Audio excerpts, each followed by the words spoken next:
আমাৰ গোসাইগাঁও প্ৰেছ ক্লাবৰ অধীনস্থ সাংবাদিক বন্ধুসকললৈ মোৰ শ্ৰদ্ধা জনাইছোঁ। বিশেষকৈ আজি আপোনালোকৰ জৰিয়তে বৰ্তমান পৰিস্থিতিৰ ওপৰত নিৰ্ভৰ কৰি কেইটামান কথা ক'বৰ কাৰণে মই সাজু হৈছোঁ। যিহেতু নিৰ্বাচনৰ বতৰ আৰু UPPL তৰফৰ পৰা তামোলপুৰ আৰু গোসাইগাঁও সমষ্টিত আমাৰ প্ৰাৰ্থী আছে আৰু এই দুটা সমষ্টিত BJP আৰু AGP প্ৰাৰ্থী দিয়া নাই, তেওঁলোকে UPPL প্ৰাৰ্থীকে সমৰ্থন কৰিছে। আৰু কাৰণে মোৰ এই দুটা সমষ্টিৰ ৰাইজলৈ অনুৰোধ যেন তেওঁলোকে এই দুটা সমষ্টিত UPPLৰ প্ৰাৰ্থী ক্ৰমে জলেন দৈমাৰী আৰু শ্ৰী জিৰণ বসুমতাৰী তেওঁলোকক ভোট দি যাতে জয়যুক্ত কৰে আৰু বৰ্তমান যি অসম চৰকাৰ এই অসম চৰকাৰৰ হাত সবল যাতে কৰে তাৰ কাৰণে আহ্বান জনাইছোঁ। ইয়াৰ লগতে মই আৰু দুটামান কথা ক'ব বিচাৰিছোঁ। বিশেষকৈ যোৱা 18 তাৰিখে তামোলপুৰ সমষ্টিত প্ৰচাৰৰ কাৰণে যাওঁতে সাংবাদিকে কৰা কেইটামান প্ৰশ্নৰ মই উত্তৰ দিছিলোঁ আৰু ইয়াকে কেন্দ্ৰ কৰি বিভিন্ন ছ'চিয়েল মিডিয়াত ইয়াৰ মিশ্ৰিত প্ৰতিক্ৰিয়া দেখা গৈছে আৰু মই অনুভৱ কৰোঁ সেইবোৰ প্ৰতিক্ৰিয়াৰ উত্তৰ দিয়া স্পষ্টীকৰণ দিয়াৰ উচিত। সাংবাদিকসকলে বিশেষ 5টা প্ৰশ্ন মোক কৰিছিল। তাৰে প্ৰথমটো হ'ল বৰ্তমান যি নিৰ্বাচন, এই নিৰ্বাচনৰ ফলাফলৰ ওপৰত কি আশা কৰে। মই স্পষ্টকৈ কৈছোঁ যে যিহেতু আমি তিনিটা ৰাজনৈতিক দল BJP, AGP আৰু UPPL একত্ৰিতভাৱে এই নিৰ্বাচন নামিছোঁ। সেইকাৰণে এই নিৰ্বাচনত গোসাইগাঁও আৰু তামোলপুৰত UPPLৰ প্ৰাৰ্থী জয়ী হ'ব আৰু ভৱানীপুৰত যিহেতু আমাৰ প্ৰাৰ্থী নাই, BJPৰ প্ৰাৰ্থী আছে আৰু BJPক আমি AGP আৰু UPPLৰ কৰ্মীসকলে সমৰ্থন কৰিছে। সেইকাৰণে ভৱানীপুৰ সমষ্টিটো BJPৰ প্ৰাৰ্থী জিকাটো খাটাং, এই কথাখিনি মই স্পষ্ট কৰিছোঁ। দ্বিতীয় প্ৰশ্নটো সাংবাদিকে দিছিল যে বৰ্তমান ex-NDB-সকলৰ যি ৰিহেবিলিটেশ্যন স্কিম আছে সেইখিনি কোনটো পৰ্যায়ত আছে। এতিয়া মই কৈছিলোঁ যে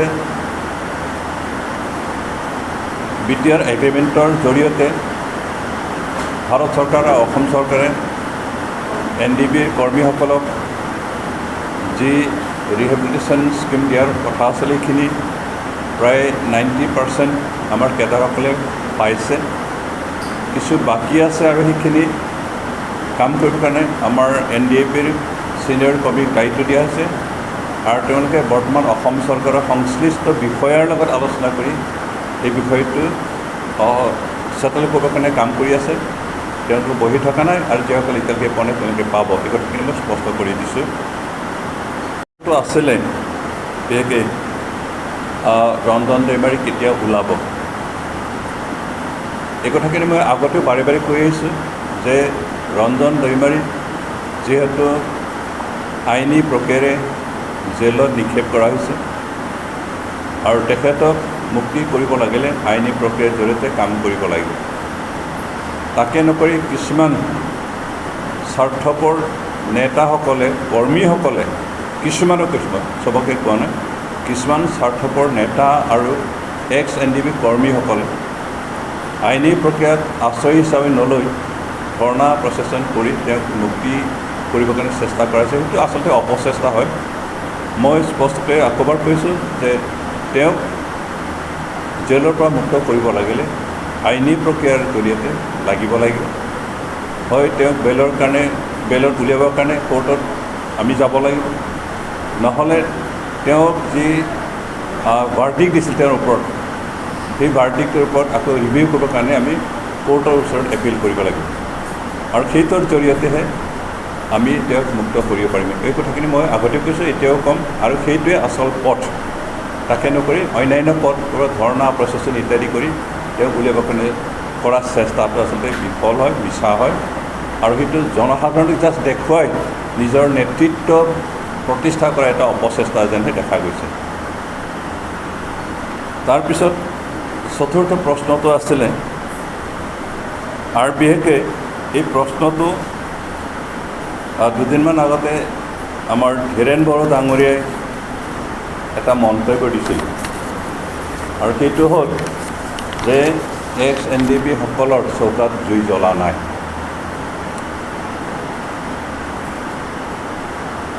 আৰু এই কথাটো কিয় হ'ল?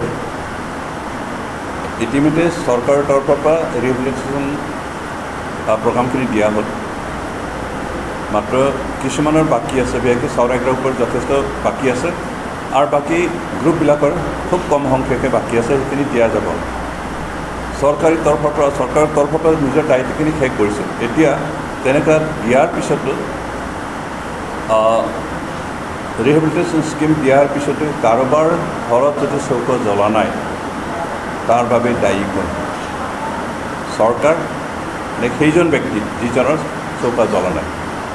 চৰকাৰে চৰকাৰৰ দায়িত্বখিনি পালন কৰিছে। এতিয়া চৰকাৰে দিয়া যিখিনি সাহায্য, যিখিনি ব্যৱস্থা, সেইখিনি আমি সৎ ব্যৱহাৰ যদি নকৰোঁ, আমি তাৰ ওপৰত নিৰ্ভৰ কৰি নিজৰ ভৱিষ্যতৰ কাৰণে নিজকে প্ৰতিষ্ঠা কৰিবৰ কাৰণে যদি কাম নকৰোঁ, তেতিয়াহ'লে চৌকা নজ্বলিব।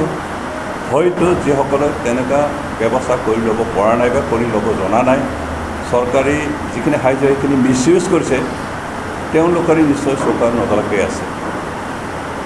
আমি কোনো ব্যক্তি NDPৰ প্ৰাক্তন কৰ্মী হওক বা সাধাৰণ নাগৰিকেই হওক, আমি নিজক প্ৰতিষ্ঠা কৰিবৰ কাৰণে নিজৰ ফালৰ পৰা তাকে নকৰি যদি আমি কাৰোবাৰ পৰা নিৰ্ভৰ কৰি থাকোঁ, সেইটো চৌকা নজ্বলিবই। তেনেকুৱা এজন NDPৰ প্ৰাক্তন কৰ্মীয়ে হওক বা কোনোবা সাধাৰণ নাগৰিকেই হওক, আমি অন্ততঃ কাৰোবাৰ ওপৰত নিৰ্ভৰ নকৰি নিজৰ ওপৰত প্ৰতিষ্ঠা কৰিবৰ কাৰণে, নিজৰ ওপৰত থিয় দিবৰ কাৰণে আমি চেষ্টা কৰিব লাগিব। তেতিয়াহে আমি চৰকাৰে দিলেও নিদিলেও জীয়াই থাকিবৰ কাৰণে আমি নিজৰ তৰফৰ পৰা আমি চেষ্টাখিনি কৰিব লাগিব। আৰু তেনেকুৱা কৰা ব্যক্তিয়ে সদায় কাৰো ওপৰত নিৰ্ভৰ কৰিব লগা নহ'ব।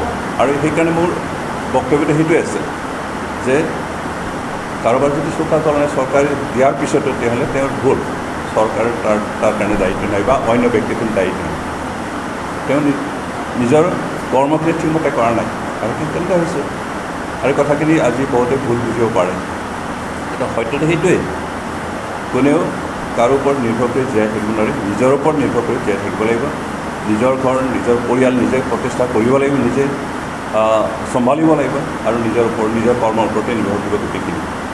এই কথাখিনি মই ৰাখিছোঁ। ইয়াকে বহুতে ভুল বুজি কিবা কিবি ধৰণৰ প্ৰচাৰ কৰিবলৈ ধৰিছে।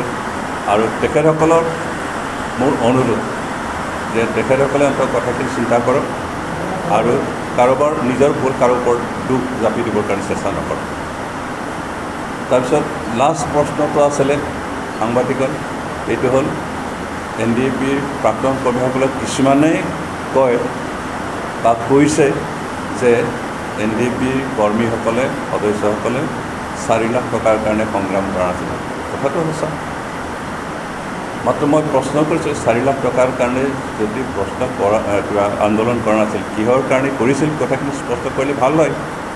এই প্ৰশ্ন মই কৰিছিলে, আৰু তেওঁলোকে কিছুমানে বুজি ল'লে, যিবিলাকে কথাখিনি ভালকৈ ধৰিব পৰা নাই, ওপৰে চিন্তা কৰি তেওঁলোকে ধৰি ল'লে যে NDPৰ কৰ্মীসকলক 4 লাখ টকাৰ কাৰণে কাম কৰা বুলি, সংগ্ৰাম কৰা বুলি NDPৰ প্ৰাক্তন জেনেৰেল ছেক্ৰেটাৰী, প্ৰাক্তন সভাপতি গোবিন্দ বসুমতাৰীয়ে কৈছে বুলি তেওঁলোকে প্ৰচাৰ কৰিবলৈ ধৰিছে।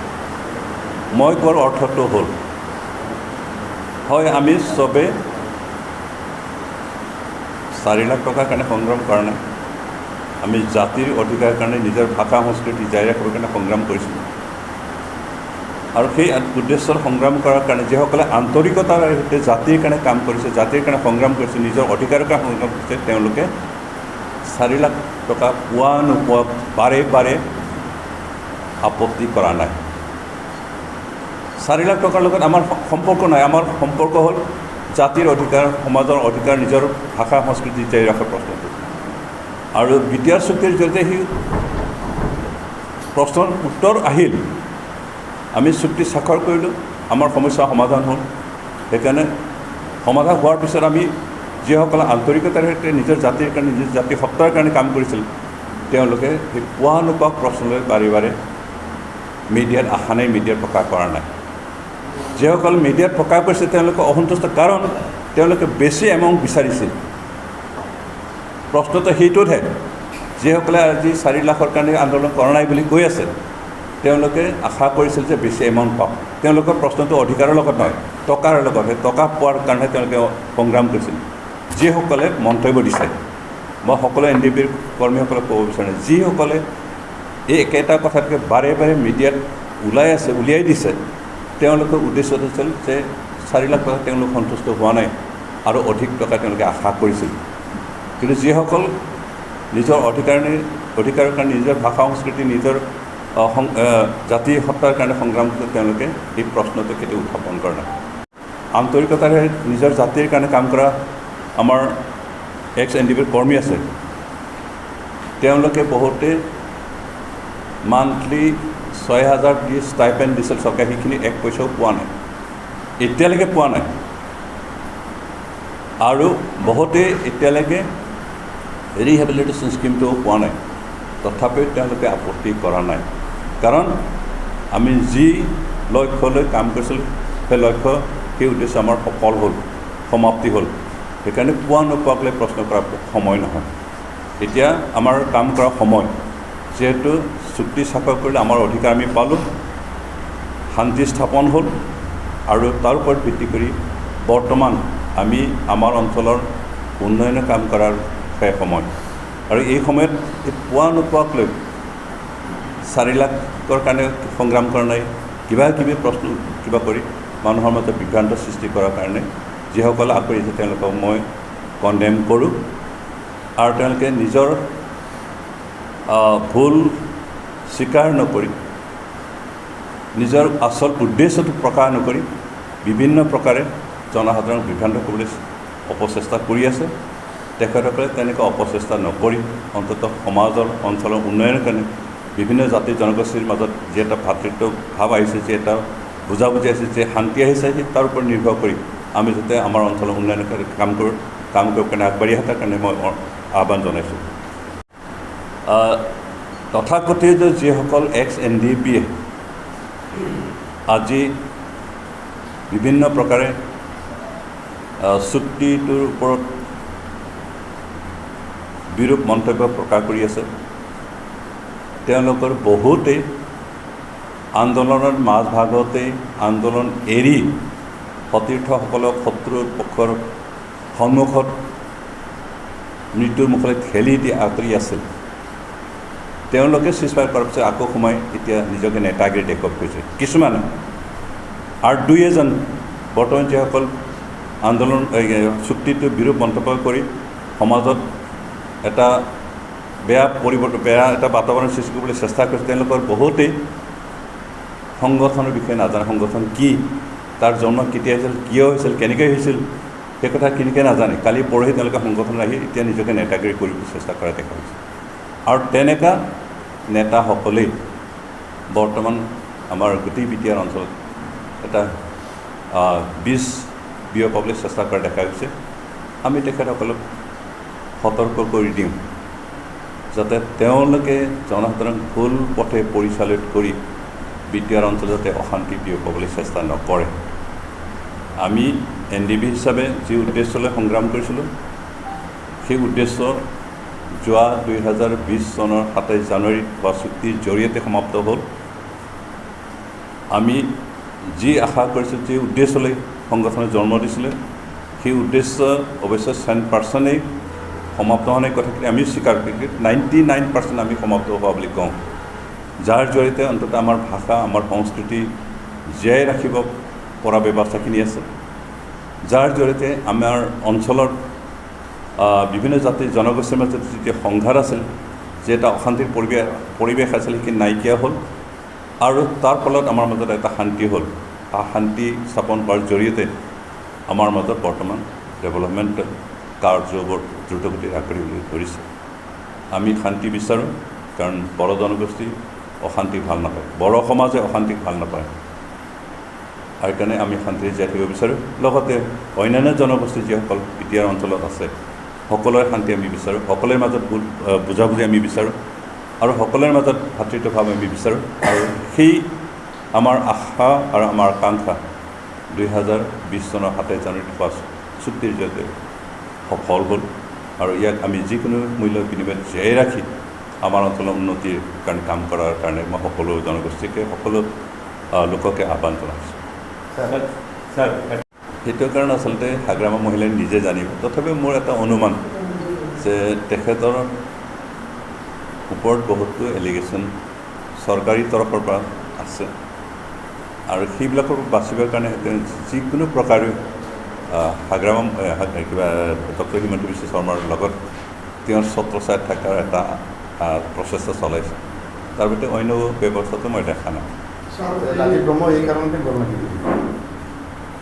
কোনে ৰাজীৱ ব্ৰহ্ম এই কাৰণতে গ'ল ৰাজীৱ ব্ৰহ্ম তেওঁৰ অৱশ্যে তেনেকৈ এলিগেশ্যন আছেনে নাজানো তেওঁ কৈছে হয়তো বিজেপিত যোগদান কৰিলে EM পাব নেকি তেনেকৈ এটা আশা কৰি হয়তো যাব পাৰে কিন্তু এনেই লিগেল ছাইডত তেওঁৰ তেনেকৈ বিপদটো আমি দেখা নাই তেনেকৈ আছে বুলি নাজানো মিত্ৰজোঁটৰ চৰকাৰে যিসকল দুৰ্নীতিপৰায়ণ নেতা বা ব্যৱসায়ীসকলৰ ওপৰত যি শাস্তিমূলক ব্যৱস্থা ঘোষণা কৰিছিলে তেতিয়ালৈকে এইবিলাক কাৰ্যকৰী বা ধৰণৰ অগ্ৰসৰ হোৱা পৰিলক্ষিত হোৱা নাই ইতিমধ্যে আপোনালোকে দেখিছে যে মিত্ৰজোঁট চৰকাৰ হোৱাৰ পিছত আমি BTAD অঞ্চলৰ অৱশ্যে এতিয়া প্ৰচেছখিনি ষ্টাৰ্ট কৰা নাই কিন্তু ইতিমধ্যে ৰিপৰ্টখিনি আমি লৈ আছোঁ কিন্তু অসম চৰকাৰ হিচাপে ইতিমধ্যে একশ্যন লৈছে যে মাটিৰ দালালবিলাকে এৰেষ্ট কৰিলে ড্ৰাগ এডিক্টসকলে ড্ৰাগ ব্যৱসায় কৰাসকলক এৰেষ্ট কৰিলে আৰু তেনেকৈ কৰাপশ্যন জড়িত বহুতো বিষয়ত তেওঁলোকে এৰেষ্ট কৰা দেখুৱাইছে আপোনাৰ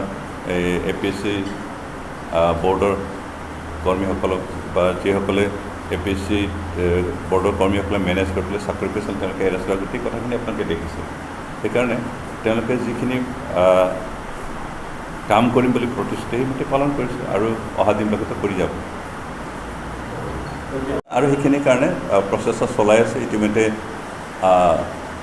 পেৰামিলিটাৰী ফৰ্চেছত SSB CRP BSF IRBN তাৰপিছত ITBP এনেকুৱা পুলিচ ফৰ্চবিলাকক ৰিক্ৰুট কৰিবৰ কাৰণে প্ৰি ট্ৰেইনিং ৰেলী চলি আছে আৰু এইটো অতি সোনকালে ৰিক্ৰুটমেণ্ট হ'ব আৰু বিশেষকৈ NDB যিসকলৰ কোৱালিফিকেশ্যন আছে বয়স আছে তেওঁবিলাক ৰিক্ৰুইটত তেনেকুৱা ৰেলীত অংশগ্ৰহণ কৰি আছে আৰু তেওঁলোকে যেতিয়া ৰিক্ৰুইটমেণ্ট হয় তেতিয়া তেওঁলোকে ইণ্টাৰভিউ দিব আৰু ইণ্টাৰভিউ চিলেক্ট হ'লে তেওঁলোকে এপইণ্টমেণ্ট পাব তাৰপিছত অকল NDB কেডাৰেই নহয় যিসকল যুৱক যুৱতী কোৱালিফাইড যুৱক যুৱতী আছে তেওঁলোকে ৰেলীত অংশগ্ৰহণ কৰিব পাৰে আৰু স্পেচিয়েলি BTAৰ এগ্ৰিমেণ্ট হোৱাৰ কাৰণে এই ৰিক্ৰুইটমেণ্টৰ ব্যৱস্থা কৰা হৈছে স্যাৰ আপুনি MLA হিচাপত আছে MCL হিচাপত আছে কোনটো এৰিব আৰু কোনটো ৰাখিব মানে এতিয়ালৈকে এৰা ধৰা প্ৰশ্ন অহা নাই বৰ্তমান BTAৰ অঞ্চলৰ ডেপুটি চিফ হিচাপে আছে যোৱা বিধানসভাৰ নিৰ্বাচনত পাৰ্টীৰ তৰফৰ পৰা জবৰদস্ত হ'লেও মই ইচ্ছা কৰা নাছিলোঁ কণ্টেষ্ট কৰিবৰ কাৰণে তেওঁলোকে কিন্তু কণ্টেষ্ট কৰিবলৈ দিলে কণ্টেষ্ট কৰিলোঁ ৰাইজে কি দেখিলে তেওঁলোকে মোক ইলেক্টেড কৰিলে আৰু এতিয়ালৈকে কোনটো এৰিব লাগে কোনটো ধৰিব লাগে এই বিষয়টো আমাৰ হাইকমাণ্ডে একো কোৱা নাই আৰু সেইকাৰণে মই ৰখি আছোঁ হাইকমাণ্ডে যি কয় সেইটো সেইমতে হ'ব সময়মতে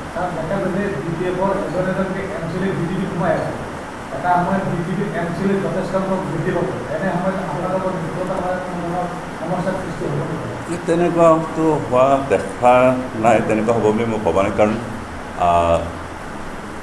বিজেপিৰ নেতৃবৃন্দই বাৰে বাৰে আমাক আশ্বাস দি আছে যে যি মিত্ৰতা সেই মিত্ৰতা আমাৰ চলি থাকিব চৰকাৰ যেনেকৈ আছে তেনেকৈ চলি থাকিব কালি পৰহি আমাৰ অসমৰ মুখ্যমন্ত্ৰী ডক্টৰ হিমন্ত বিশ্ব শৰ্মা ডাঙৰীয়া আপোনালোকে গোসাইগাঁৱতে মিডিয়াত প্ৰকাশ কৰিছিল যে আমাৰ প্ৰাৰ্থী হাৰক জিকক কোনো কথা নাই আমাৰ যি চৰকাৰ বৰ্তমান অৱস্থাত আছে সেই চৰকাৰ চলি থাকিব আৰু তেখেতৰ এই বক্তব্যই স্পষ্ট কৰি দিছে যে আমাৰ যি মিত্ৰতা এনেইতো বিজেপিক আমি নাথাকিলেও চলে তেওঁলোকৰ চৰকাৰ বিশেষকৈ কিবা ষ্টেটত আৰু কাউন্সিলত তেওঁলোকৰ চৰকাৰ গঠন কৰিব পৰা শক্তি নাছিল, কিন্তু লাহে লাহে বিজেপি BPFৰ MCLসকল তেওঁলোকৰ তাত যোগদান দিয়াত যথেষ্ট আগবাঢ়িছে আৰু হয়তো দুই এজন আহিব পাৰে তেনেকৈ এটা সম্ভাৱনা দেখা গৈছে। আহিলেও নাহিলেও তেওঁলোকে মেজৰিটি কিবা কৰিলে, কিন্তু তেওঁলোকে আমাৰ সংগ নেৰিব বুলি কথাখিনি কৈ আছে। আৰু বিশেষকৈ ডক্টৰ হিমন্ত বিশ্ব শৰ্মাই বাৰে বাৰে কৈ আহিছে যে আমি BTR অঞ্চলত আগ্ৰাসন কৰিবলৈ অহা নাই, কিন্তু BTAD অঞ্চলৰ উন্নয়নৰ কাৰণে UPPLক আমি সহায় আৰু সমৰ্থন কৰিবলৈ আহিছোঁ। আৰু এই কথাটোৰ ওপৰত নিৰ্ভৰ কৰি আমি সম্পূৰ্ণ আস্থা ৰাখিব পাৰোঁ যে তেওঁলোকৰ এবছলিউট মেজৰিটি হ'ব আমাৰ চৰকাৰ, যি যৌথ চৰকাৰ চলি থাকিব। बाक्सा जिल्लानि सिङाव थानाय बासबारि रेन्ज बेकि जंगल उड्स रिजर्ट मानास नेशनेल पार्क बे समायना रिजर्टआव नोंथांमोना बर'नि ट्रेडिशनेल फुड्स गोथाव अमा बेदर सावनाय, एवनाय लकेल दाउ बेदर, बोरमा बेदर बायदि बायदिफोरखौ मोनजानायजों लोगोसे बाहेरायाव थानो थाखाय टेन्टनि सुबिदा दङ। Bonfire, jeep safari, rafting, elephant ride, tea garden walk, आलादा आलादा एसि गोनां खथानिबो सुबिदा दङ। बे सुबिदाखौ लानो थाखाय नैबे नाम्बाराव फन खालाम 9101174956 एबा 9707614012 आरो 98648327734